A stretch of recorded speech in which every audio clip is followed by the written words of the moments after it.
14:45, amigos, y con este temazo de fondo el señor Fernando Blanco me va a presentar a quién tiene en línea. A ver, lo tenemos a Daniel Polera por ahí. Hola. Hola Fernando, ¿cómo estás? Buenas tardes. Buenas tardes para todos. ¿Qué tal? Un gusto de saludarte, Daniel.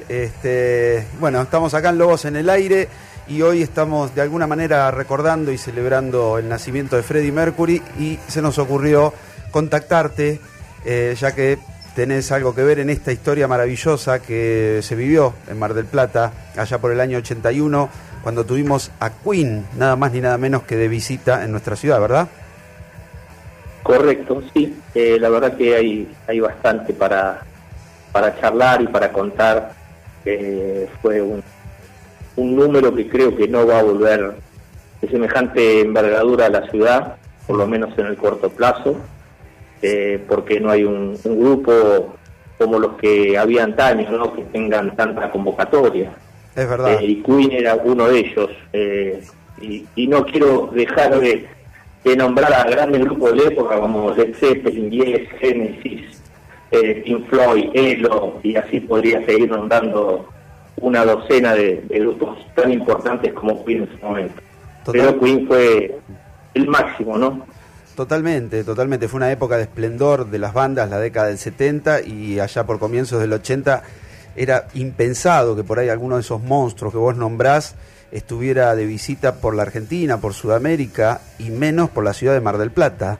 Así que fue de alguna manera casi una especie de milagro, ¿no?, que Queen, y en el que tuvo que ver tu padre, que sabemos lamentablemente que ya no está, pero nos gustaría que nos cuentes si tenés algún recuerdo de cómo se dio toda esa situación de que tu viejo sea el responsable de traer a semejante espectáculo a la ciudad de Mar del Plata. Mira, básicamente te cuento una anécdota, Fernando, cómo es el tema, ¿no?, la cuestión. Nosotros teníamos un parque de diversiones, y por ahí lo recuerdan los que tienen un par de años, se llamaba Playland Park, que era un parque itinerante que andaba por varias partes de Sudamérica, y Ricardo, que es el mayor de los hermanos, estaba en ese momento a cargo del parque, era muy joven, y papá había viajado afuera, obviamente donde se cocinaban todas estas megagiras era en la parte de América del Norte, y en ese momento existió la posibilidad de que viniese dos grupos. Uno era Queen, obviamente, y por suerte vino, y el otro era Genesis. Y bueno, se optó por la primera opción, aunque los que recuerdan en ese momento, en el 81, Queen había dejado de tener un poquito había pasado un poco de moda, ¿no? Y sin embargo hubo un revival de volver al esplendor.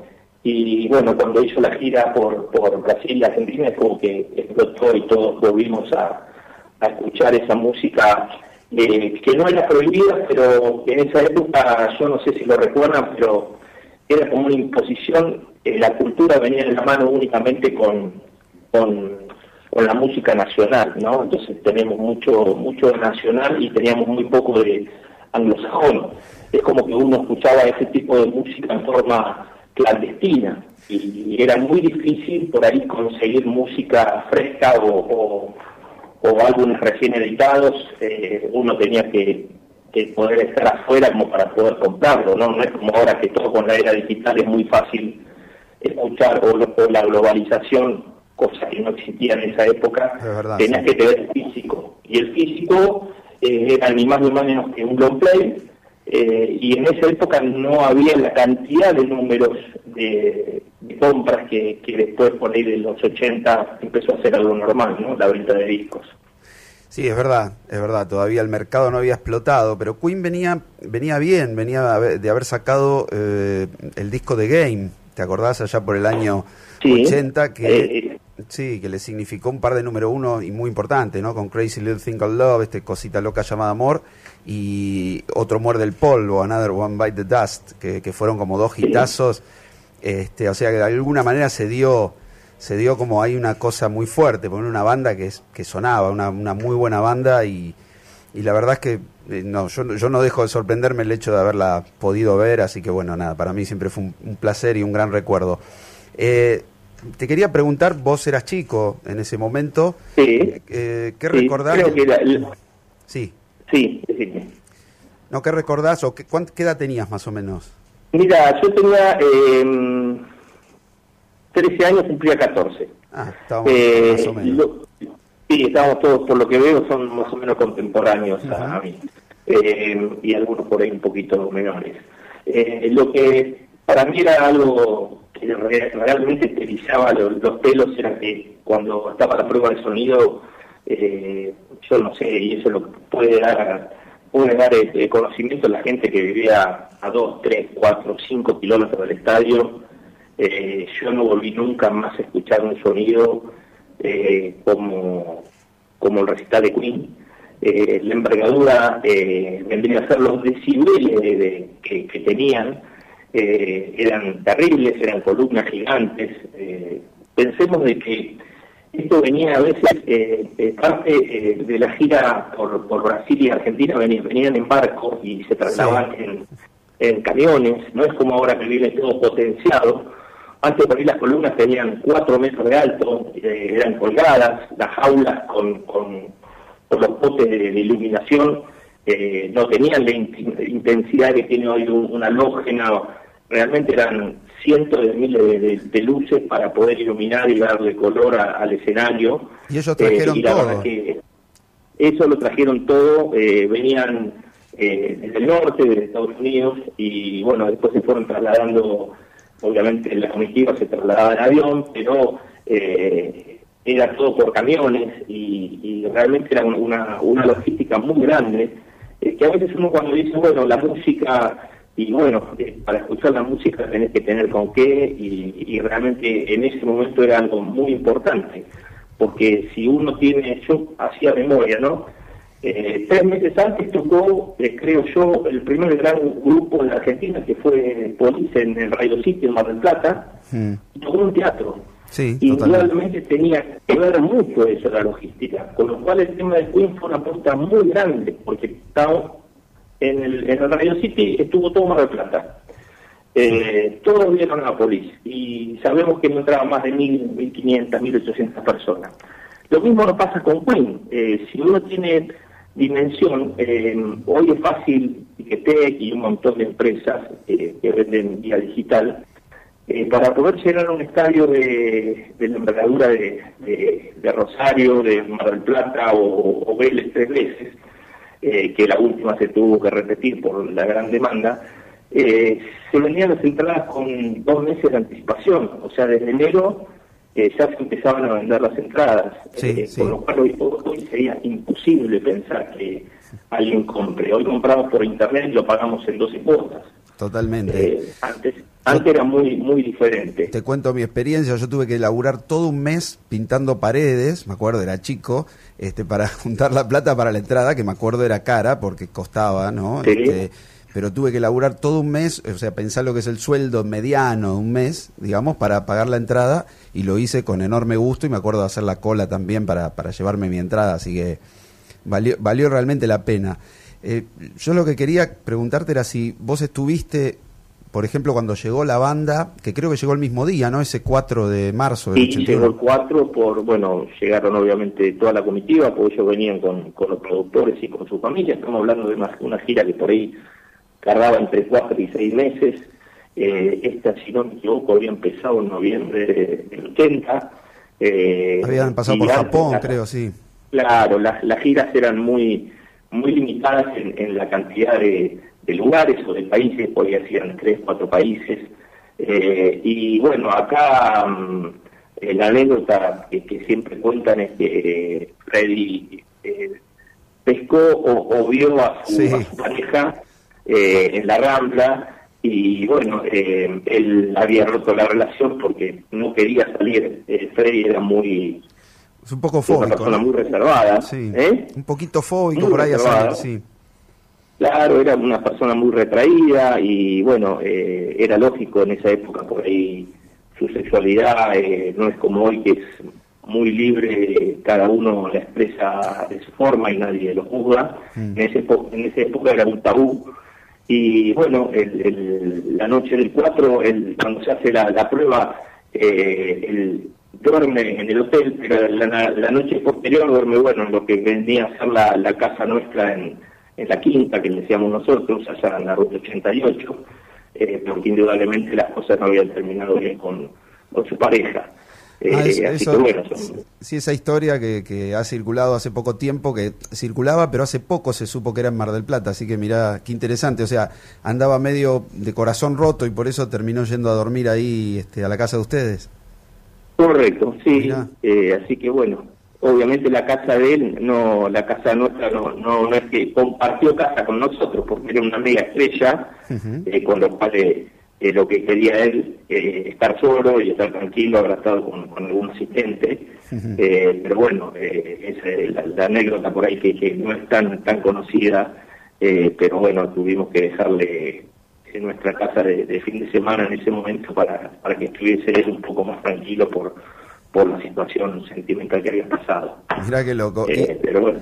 Por otro lado, Brian y John creo vinieron con su familia, ¿no? Con alguno de sus chicos o algo así, no sé si recordás. Sí, venía con sus hijos, también también recuerdo que los que tienen mi edad o por ahí más, se van a acordar el Italpar, que es algo muy memorioso en lo que hoy es Champañá, pero antes era Ruta 2. Sí, ¿no? sí. Ahora hay un negocio y una ferretería muy grande ahora.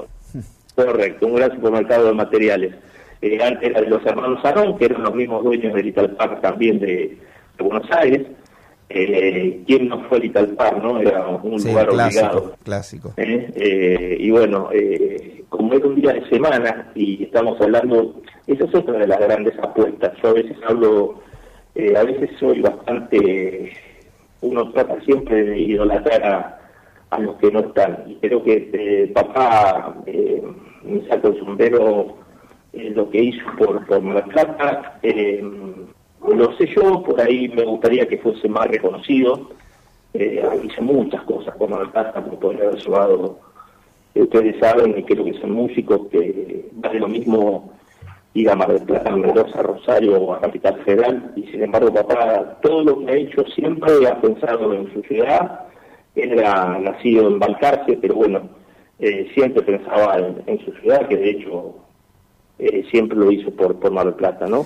Sí, se lo agradecemos, te digo, por parte mía se lo agradeceré de siempre, porque fue realmente, como vos decís, una gran apuesta traer ese semejante número y seguramente algunas otras más cosas que hizo, así que quédate tranquilo que eso se lo agradecemos de alguna manera, porque fue muy valioso.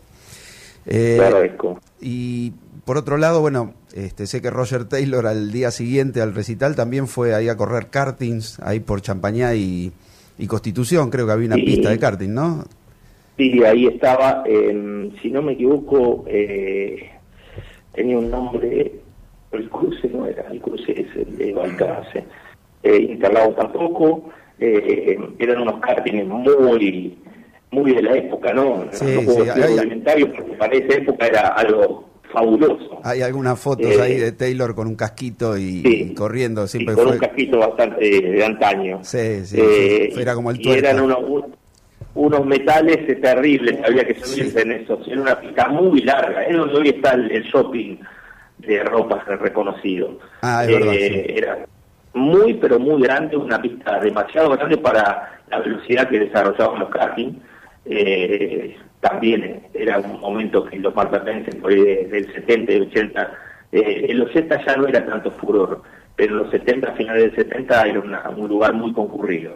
Totalmente. Sí, fue el itinerante que hicieron, anduvieron algunos por el centro, era una comitiva muy grande, obviamente la familia de ellos pasaba desapercibida, y ellos no tenían mucha posibilidad de poder disfrutar la ciudad, y creo que era normal que eso pasara porque eran mega estrellas y no sé si ha habido semejante estrellas en Mar del Plata porque han venido recitales importantes, muchísimos, pero en envergadura por ahí nunca de la magnitud histórica, digamos, que tuvo Queen, más después como se iba a convertir en una de las bandas clásicas, así que fue realmente, sigue siendo un hito total en la ciudad.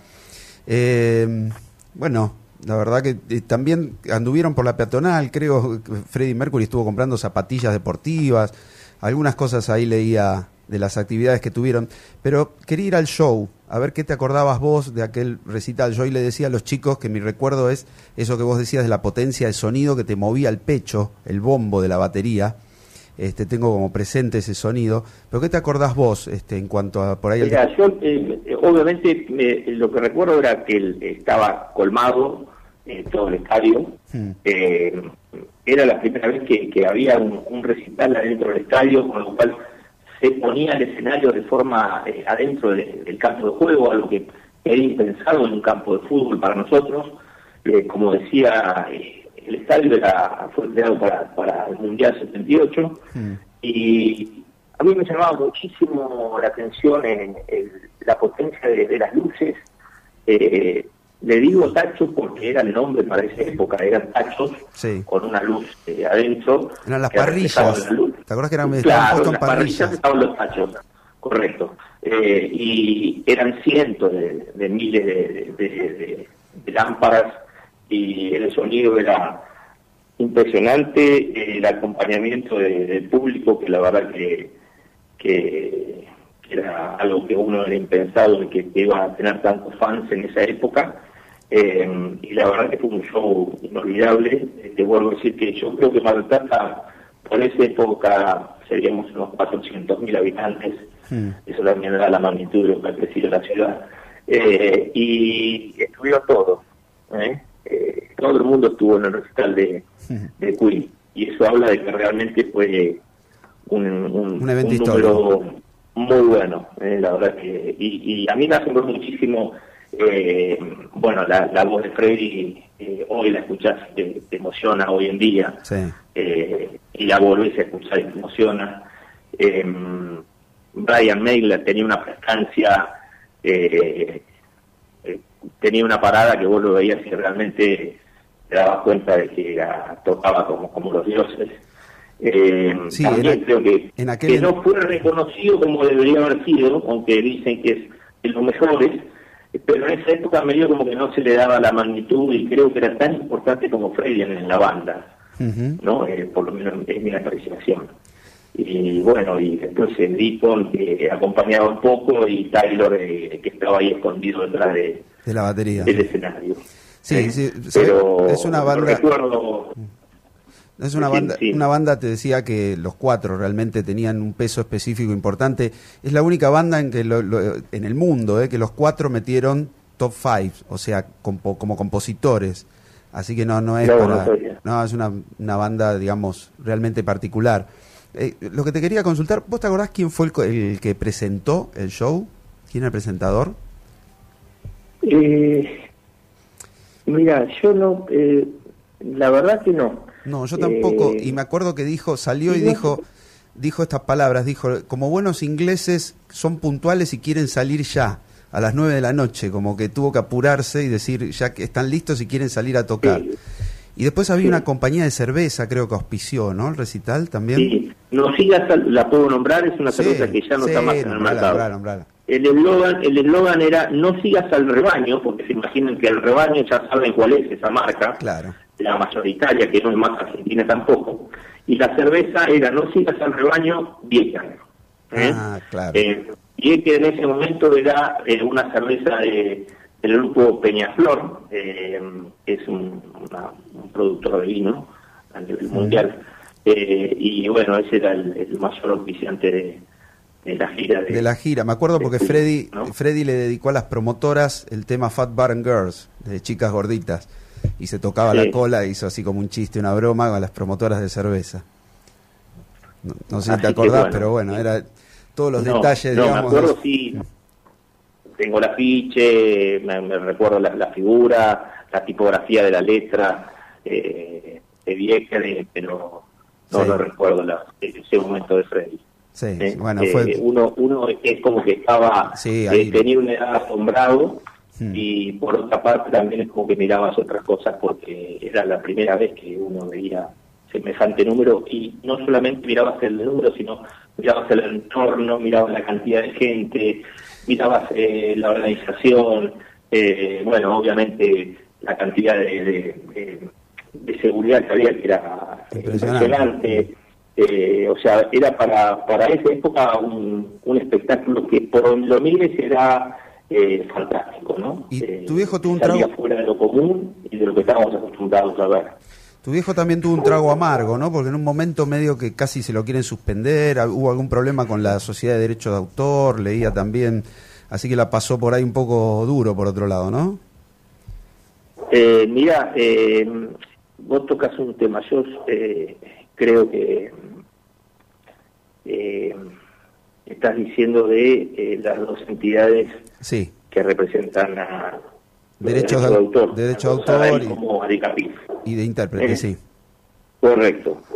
Sí, básicamente era, pero porque la gira venía de haber estado en Buenos Aires, claro, y no habían pagado los derechos. No es un impuesto, es un derecho de propiedad intelectual. Ni de SADAI ni de Adicapif, entonces le reclamaban al número de Mar del Plata que se hiciera cargo de las dos fechas anteriores que habían estado en Vélez.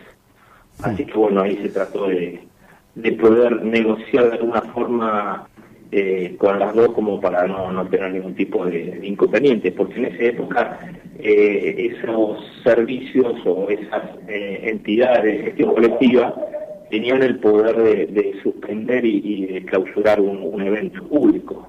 Por suerte lo pudo levantar tu viejo.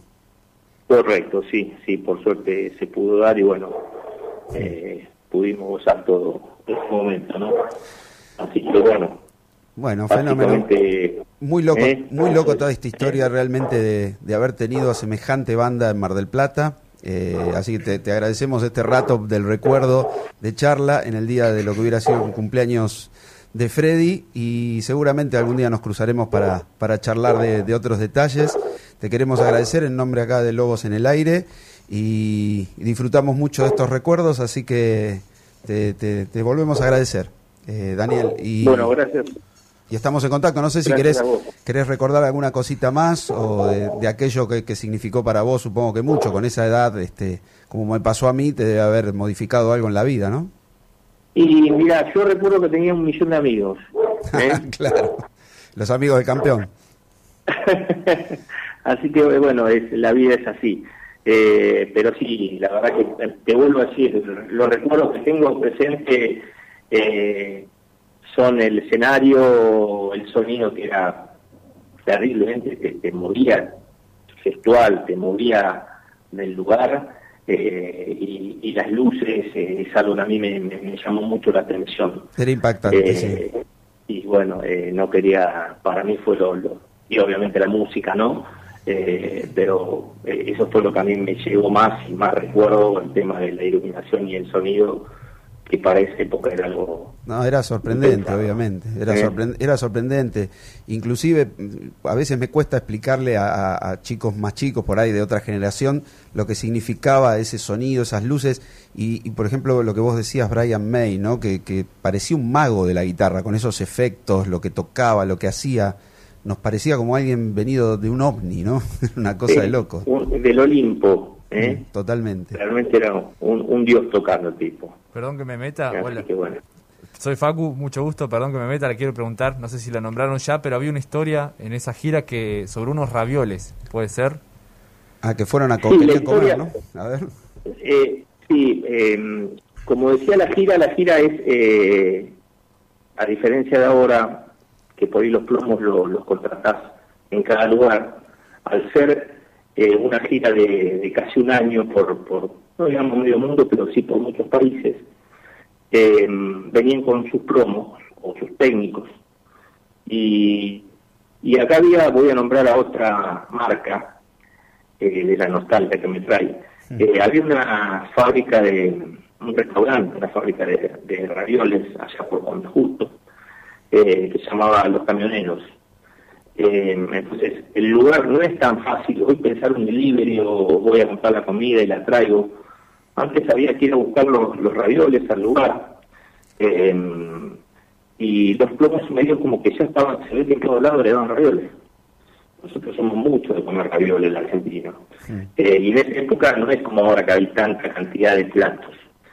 y se habían plantado de que no iban a armar si le daban ravioles, que ellos querían milanesas. Aparte estaba relativamente cerca el estadio de los camioneros, a unas 15 cuadras. No sé si alguno de ustedes recuerda a los camioneros allá en Juan B. Justo y Reforma Universitaria, cerca donde estaba Rancho Grande. Sí. Bueno, donde hoy está la parte de la municipalidad. Enfrente había un restaurante muy grande que era un clásico de Mar del Plata, ¿no? Y no querían comer ravioles. Y bueno, si no les compraban milanesa, no iban a armar el escenario. Así que hubo que salir corriendo a comprarle milanesas porque querían milanesa. Pero bueno, son anécdotas que por ahí quedan de antaño y que, bueno, es lo que me comentaban de si lo recordaba, ¿no? Sí, pero totalmente. como es un tema que no hace al grupo, sino por ahí a los técnicos, es medio como que es una muletilla. Y los técnicos los músicos fueron a comer al viejo pop, ¿no? No, también en esa época hubo un restaurante que estaba, si no me equivoco, donde hoy está un lavadero frente a un negocio que dice milanesa, y se llamaba Los Viejos Vagones. Los Viejos en la Vagones. Avenida Constitución. Sí. Eran 2 vagones en L, eran 2 vagones de trenes, que se comían muy bien, no era económico para la época, era un lugar, voy a nombrar otros, no sé, como Sortiles Zabalitas o Tempone. Tempone Restaurant, son restaurantes emblemáticos que por ahí eran los top de Mar del Plata. Y Los Viejos Vagones medio como que habían irrumpido en esa época con un modo diferente, que era comer adentro de un vagón de tren, algo impensado. Totalmente. Y duró un par de años. Así que fueron ahí los muchachos. Fueron a comer ahí. Mira que loco. Así que básicamente es eso. Bueno, Dani, muchísimas gracias por estos recuerdos muy lindos, y te mandamos un abrazo grande acá de Lobos en el Aire, y nos estaremos seguramente cruzando en algún lugar de la ciudad. Cuando quieran. Gracias por llamar, que tengan una muy buena tarde y buen programa. Chau, Adiós. gracias. Daniel Polera, amigos, pasaba por el aire de Lobos en el Aire. Hacemos una tanda comercial cortita y en un rato aquí estamos hablando con Camila del Plan de la Mariposa. Dale.